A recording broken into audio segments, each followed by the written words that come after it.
FORA.tv. The world is thinking.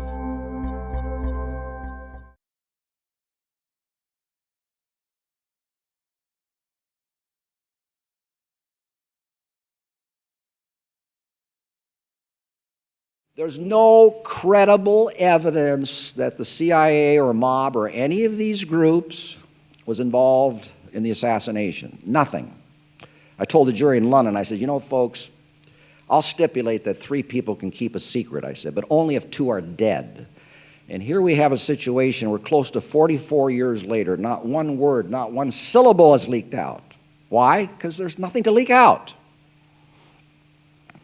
Secondly, all there is this naked speculation. Secondly, there's no evidence that Oswald ever had any association or connection with any of these groups. And boy, they checked him out big time. Harold Weisberg, a very well-respected assassination researcher who leans towards a conspiracy theory, he says they checked every breath this guy ever breathed from the moment he arrived back in the United States from the Soviet Union on June 13th, 1962, until the date of the assassination. 25,000 interviews by the FBI. They found no evidence that he had ever associated with any of these groups. Number 3, assuming for the sake of argument that one of these groups decided to kill Oswald. I reject that completely out of hand. It belongs in a Robert Ludlum novel and nowhere else.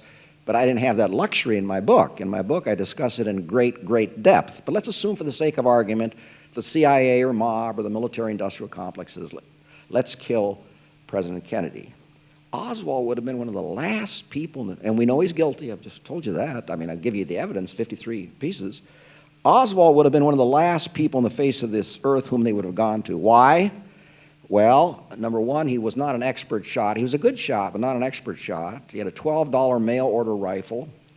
He was notoriously unreliable, extremely unstable. I mean, come on, this guy defected to the Soviet Union, pre-Gorbachev. I mean, even today, who in the world defects to the Soviet Union?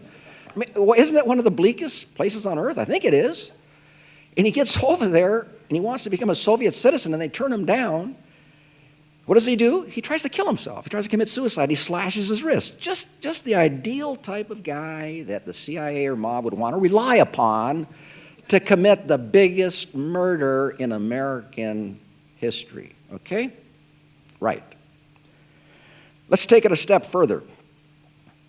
One of these groups wants to kill the president, and for whatever crazy, bizarre reason, they want Oswald to do it, and he goes along with it. Let's see if where that takes us makes any sense. Once Oswald shot Kennedy in Dealey Plaza and left the book depository building, one of 2 things would have happened. Let me tell you the least likely thing first. The least likely thing is that there would have been a car waiting for him to help him escape down to Mexico or wherever. Certainly the conspirators would not want their hitman to be apprehended and interrogated by the authorities. That's the least likely thing that would happen. The most likely thing, by far, you folks are all intelligent people, and I think you know exactly what I'm going to tell you now.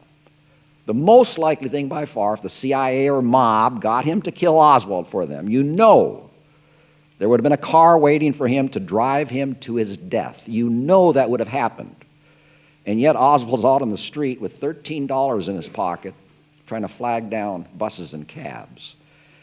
That fact alone shows you there was no conspiracy. I mean, even the presidential motorcade that drove beneath the window, the 6th floor window where Oswald was, that motorcade wasn't even determined until November 18th, 4 days before the assassination. Does any rational person believe that the CIA or mob would conspire with Oswald to kill the president within 4 days of his coming to Dallas?